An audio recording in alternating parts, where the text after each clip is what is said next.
Olá, bem-vindos a mais um episódio do Curta Vídeo, o espaço fundamental na TV Pública Capixaba para a divulgação e o apoio dos muitos talentos do nosso audiovisual. Afinal de contas, você está na TVE, a TV Pública dos Capixabas. Aqui, arte, cultura e cidadania fazem parte do nosso compromisso diário com você.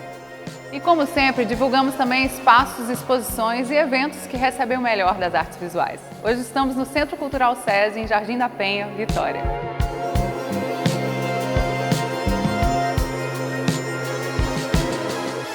Inaugurado em 2020, o centro está sendo revitalizado agora em 2026. Com aproximadamente 2.000 metros quadrados, abraça o já existente Teatro SESI e traz como novidade uma galeria expositiva e outro ambiente de estudo e convivência. E é na galeria que estamos hoje. E a exposição em cartaz é da artista Milena Almeida, Coração é Território. Milena apresenta uma série de trabalhos que investigam o coração como símbolo de energia, movimento e transformação. Em sua terceira exposição solo, ela constrói uma investigação visual intensa sobre pulsação, vulnerabilidade e força vital. A artista propõe ao público uma experiência sensível sobre aquilo que sustenta a vida, explorando o coração não apenas como órgão, mas como motor de movimento, energia e transformação. Uma força que atravessa o corpo, as emoções e a experiência humana.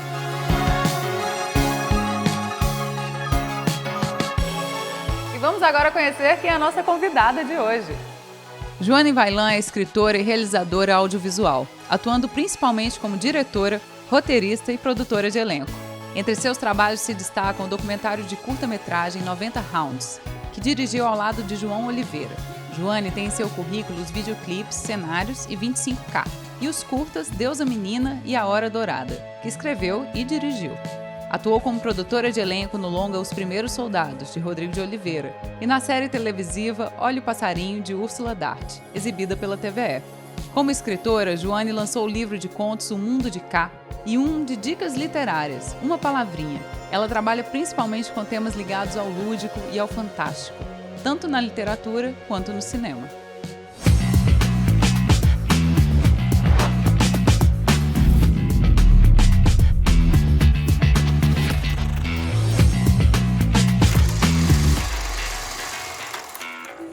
E se você, vós me ser, quiser ficar aqui, que fique. Isso vale para os dois. Minha filha não nasce aqui. Ela não vai ser escrava. Vai ser dona de si. Como já fomos um dia. Vai dar certo. Oxum me diz. E é com uma alegria imensa que eu recebo no programa de hoje Joane Vaillant. Seja muito bem-vinda, querida. Obrigada. Que bom, finalmente deu certo. Estamos aqui. Porque antes ela estava gravidinha, gente, agora já está podendo vir. Querida, eu queria começar a nossa conversa pelo filme Deus a Menina, que você lançou em 2023, que é um filme que brinca com esse universo lúdico e fantástico que você gosta muito. Amo. É um filme que tem muito da simbologia e da cultura negra. E eu queria começar te perguntando como que foi traduzir esses símbolos e mitos para uma linguagem infantil. O Deus a Menina, para mim, era uma vontade de dar um start nesse universo que eu chamo de universo da ilha, que é onde se passam meio que todas as minhas histórias, assim. E aí, eu pensando, já queria trabalhar os símbolos da cultura negra, porque eu penso assim, eu cresci vendo filmes sobre mitologias nórdicas, mitologia celta e tudo mais. E isso parecia muito mágico, né? Você vê ali a lenda do Rei Arthur, você vê essas coisas nas histórias que eu era fã. Mas eu pensava, cara, é tão mágico também a mitologia negra, a mitologia indígena, que é a mitologia que eu cresci ouvindo, porque elas também não podem ser histórias fantásticas com bruxas, com elfos, com deuses que eu posso traduzir. Aí eu penso, começar por onde? Pelo início, por onde as crianças vão começar a ter contato com esse universo e pelo início desse mundo, que é, né, como eu falo, como se inaugura, que é quando a Catarina chega ali na ilha. De princípio, você pensa que a sua história é sua e quanto mais eu escrevia, mais eu via as referências, mais eu via coisas que minha avó me falou. Coisas que iam aparecendo, né? Coisas que eu ouvi de pessoas que eu gosto muito, de benzedeiras que eu conheci, de lugares que eu fui. Eu falo, caraca, então é daí que eu tirei isso, né? e reconhecer o tanto que da minha história estava ali também, né? Eu acho que essa foi a maior viagem na hora de construir isso. É muito interessante, eu fiquei pensando como que esse universo fantástico, ele tá repleto de símbolos brancos, né? Quando eu vi o filme, eu falei, olha, que legal, que é poder essas crianças terem acesso a esse universo fantástico que é indígena e que é negro. É, exatamente. Olha, eu dava oficina, muito tempo eu dou oficina de escrita, né? E aí eu me deparei com um vídeo da Chimamanda, da autora nigeriana Chimamanda, chamado O Perigo da História Única. E aí ela contava de como ela ouvia as histórias fantásticas e ela achava que só podia ter histórias incríveis na neve, que tinha que ser cercado de castelos de pedra e que, né, as meninas tinham que ter longos rabos de cavalo e só assim fazia sentido. Aí ela começou a pensar por que essas histórias não podem habitar o lugar dela, com muito sol, com praia, com roupas coloridas. E aí, quando eu vi aquilo, eu pensei no meu primeiro livro que eu tinha escrito e pensando como as minhas referências também não estavam alinhadas com o que eu vivia. Isso não é justo, eu não quero ser deusa, vocês não vão se lembrar de nada disso. Vão achar que aqui sempre teve gente, e bruxas, e elfos, e encantados e híbridos. Não vão se lembrar que a gente começou tudo. E eu não quero lembrar sozinha. Estamos aqui por causa de você. Você vai contar e a gente vai acreditar. E vamos lembrar junto. Eu queria te perguntar também sobre essa questão de representatividade que a gente já está falando, porque você coloca a Catarina como uma deusa. E é uma menina preta, retinta, maravilhosa. Maravilhosa. E que uma referência que a gente não teve, né? Como que você acha que é a importância da gente já trazer isso para as crianças? De princípio, eu pensava nisso, que uma criança negra é o contrário do que a gente ouve, uma menina negra, né? Ao contrário do que a gente ouve nos filmes de magia sobre o que é sabedoria.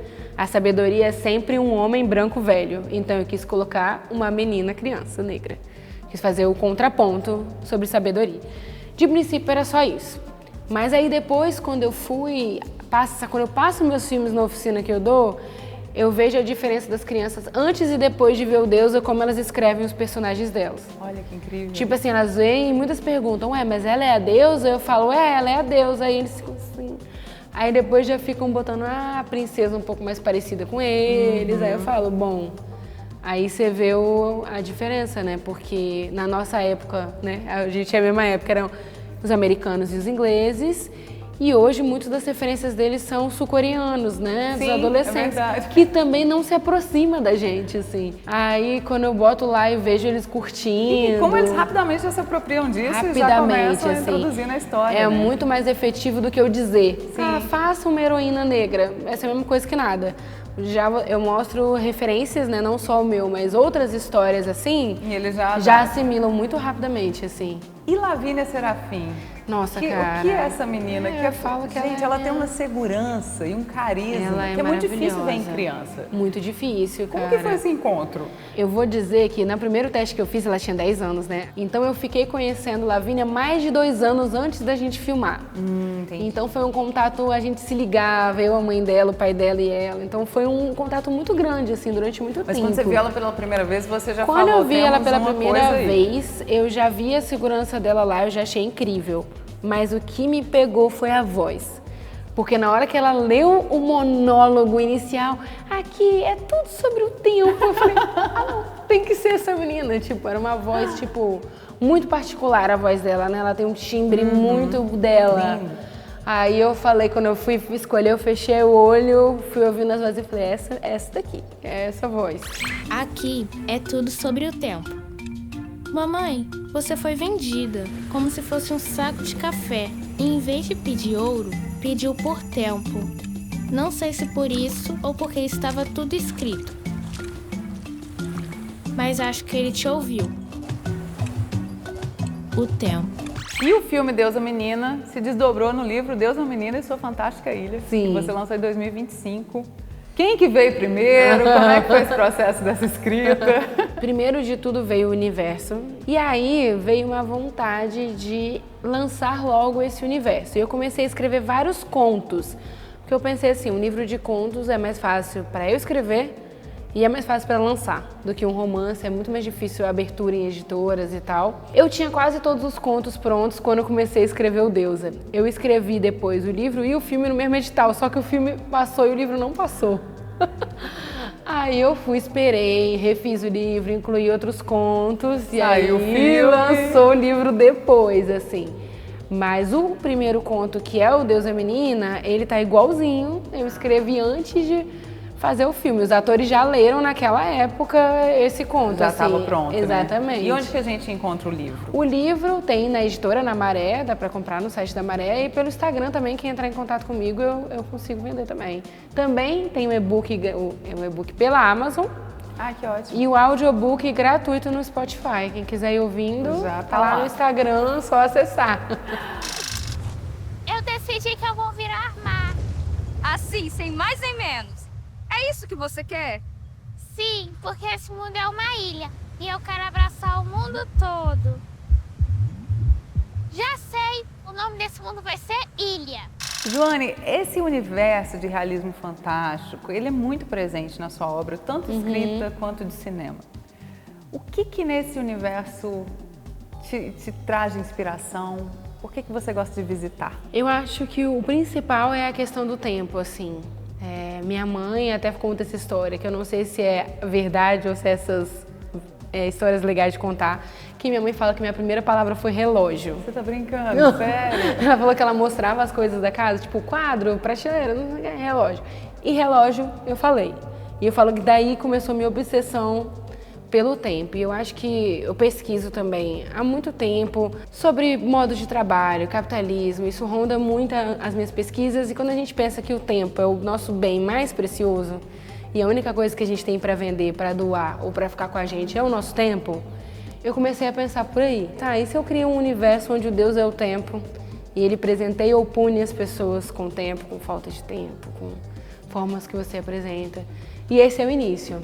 Depois eu pensei, tá, e se eu colocasse ali dentro todos os mitos que perderam seu tempo na Terra, que foram desacreditados, que as pessoas hoje não acham que existe, que as pessoas tratam como lenda, tratam como menor, e eu vou levar tudo para lá, como se eles não têm mais espaço na Terra, foram para outro lugar. Se você pensar nesses dois elementos juntos, é infindáveis histórias que eu posso contar ali dentro, né? Então eu acho que o meu fascínio por voltar nele é o e se. Eu penso numa coisa, e se uma pessoa todos os anos ela morre, ela tá vivendo o mesmo ano 10 vezes, e aí? E se tem uma pessoa que ela vive 2000 anos, mas ela não conseguiu se conectar com ninguém? E aí esse e se vai me trazendo as histórias, assim. É que serve uma cidade. Pra gente celebrar, pra gente se colocar, né? Criar movimento. Pra gente exercitar essa nossa capacidade de conviver em conjunto. É a troca de experiências, é o encontro. Principalmente pra gente ocupar. Joane, em 2025 você lançou um documentário que é o Hackear a Cidade. Ah, sim. Que foi feito dentro do evento do Fest Cria, no Hub. Sim. Com a produção da TVE, não foi? Com a produção da TVE, isso. Como que foi esse documentário? Como foi esse processo de filmar ele lá dentro? Vocês já tinham toda a ideia? Aconteceu durante o evento? Cara, foi muito bacana. Foi o Hugo que fez a proposta, né? Aí ele montou uma equipe. E aí a nossa ideia era, bom, nós vamos ter convidados incríveis na Festa da Criatividade. E a gente tem esse tema aqui muito pertinente sobre cidade, né? O que a gente pode fazer dentro disso? E aí, quando veio a reunião, eu falei, cara, duas questões que eu queria muito trabalhar.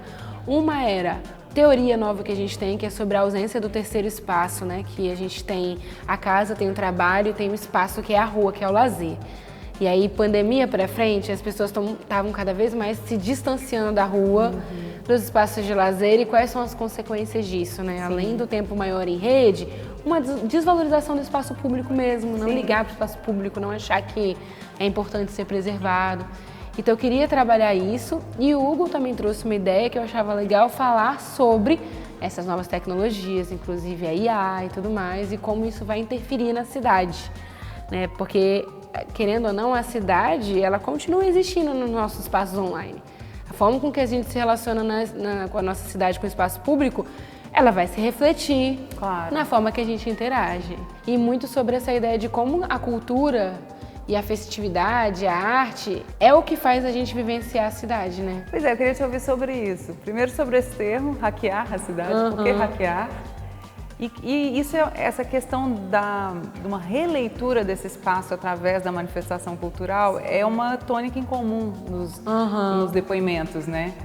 Como que você vê esse hackear a cidade, principalmente depois do documentário pronto? Eu sou suspeita para falar, eu gosto muito do termo, porque a gente sabe que essa questão do hacker, quando ele surge, vem disso de desafiar o sistema, né? De entrar no sistema e desafiar. E eu sinto que a gente é levado a crer que a cidade ela é feita com um único propósito, né? As ruas são feitas para você ir da sua casa para o seu trabalho, os prédios são feitos para você pagar suas contas e por aí vai. Como se você só pudesse ter um uso da cidade. E uma visão muito utilitária, né? E uma visão muito utilitária. Só que, né, eu sou da arte, já fiz documentário sobre grafite, eu amo carnaval. E quando você vê, por exemplo, a rua no carnaval, ela é outra rua. E ela é usada de uma forma completamente diferente do que ela é usada no dia a dia. Uma pessoa que é um grafiteiro, uma pessoa que picha, ele olha um prédio abandonado como uma oportunidade. Alguém pode ver um prédio abandonado como algo horrível na cidade. Ele olha e fala, nossa, posso pintar daqui até lá. Então, tipo, acho que quando a gente vê o hackear, é fazer desse espaço um pouco mais nosso, assim, né? Então, para mim, a proposta dali, o hackear no sentido de descobrir novos usos, fazer novos caminhos dentro da mesma cidade, assim.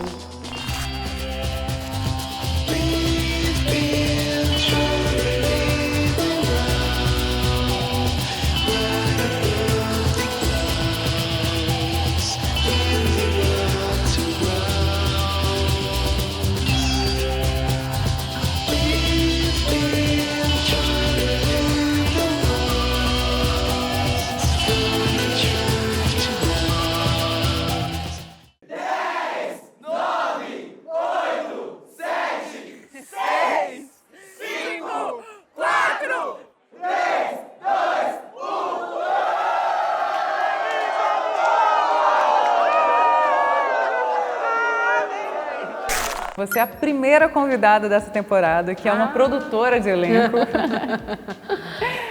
E muita gente aí de casa talvez não saiba o que faz um produtor de elenco. Então, eu te passo essa pergunta. O que faz um produtor de elenco, Joane? Olha, o produtor de elenco, eu acho que ele é, a princípio de tudo, um olheiro. Ele é uma pessoa que vai olhar atores, pessoas que estão começando no processo, até mesmo pessoas que não eram atores, mas têm vontade de ser, e enxergar nele os personagens, né?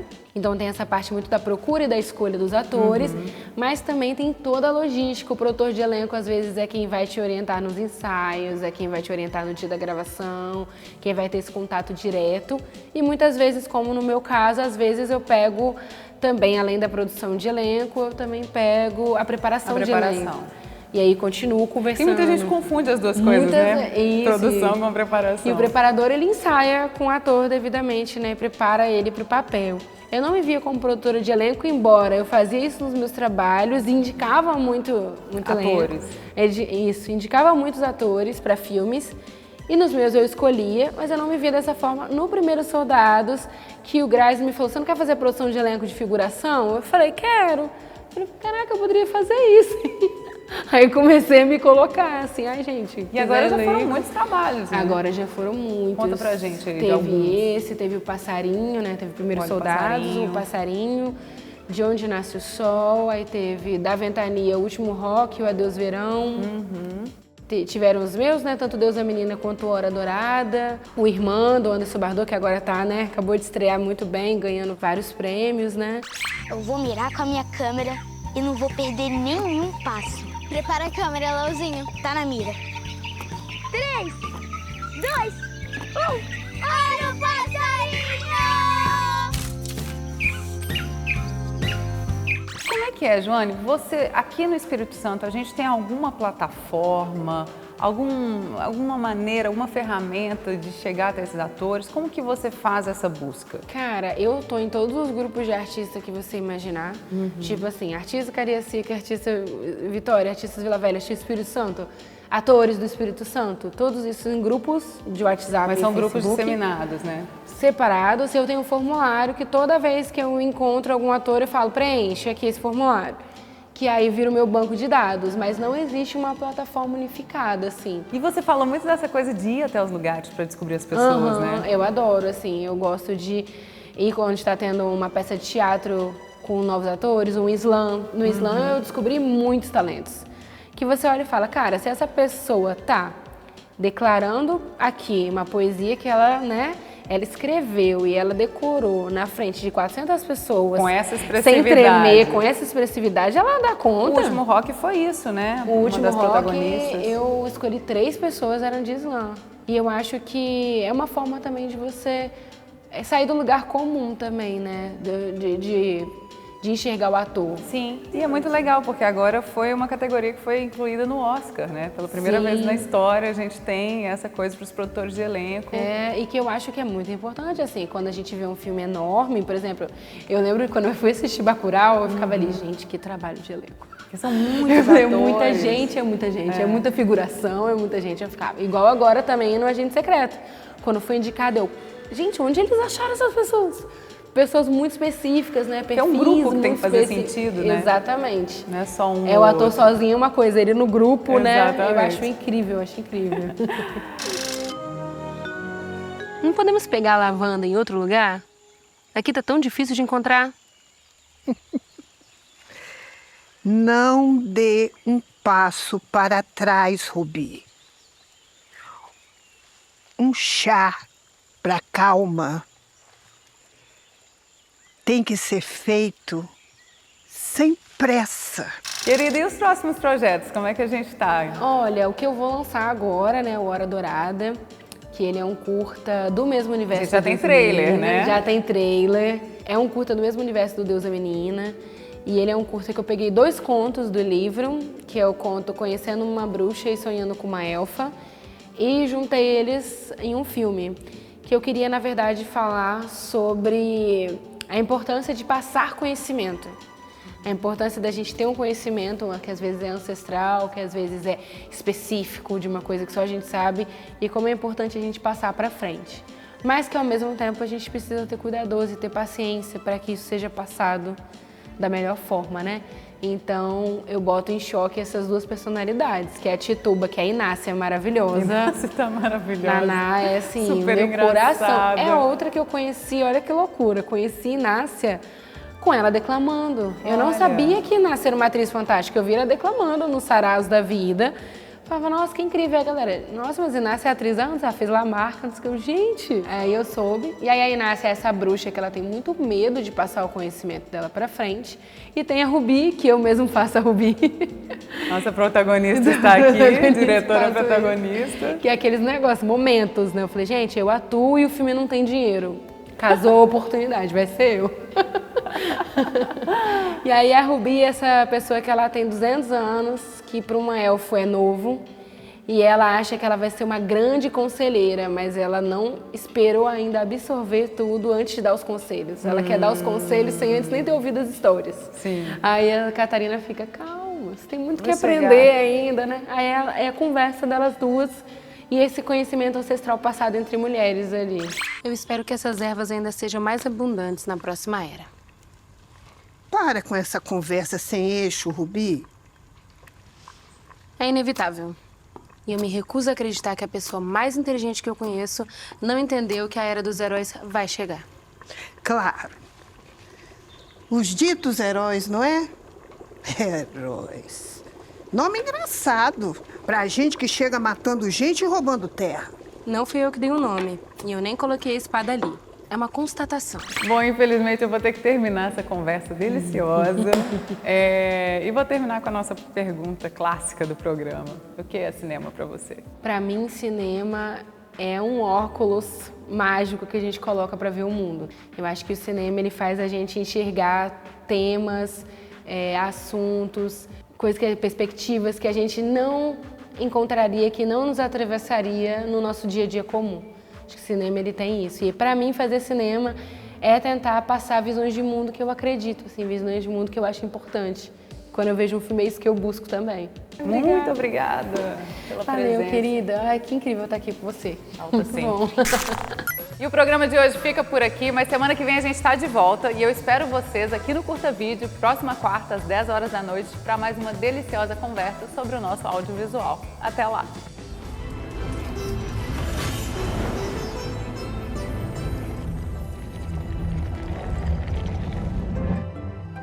Eu vou precisar de você.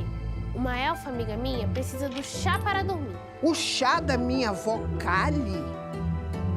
Sim, esse mesmo. Ela precisa muito dormir um sono profundo. Só assim ela poderá seguir. Você pode ensiná-la? É uma boa elfa? Uma das melhores. Ela só não sabe disso ainda. Nem pode saber.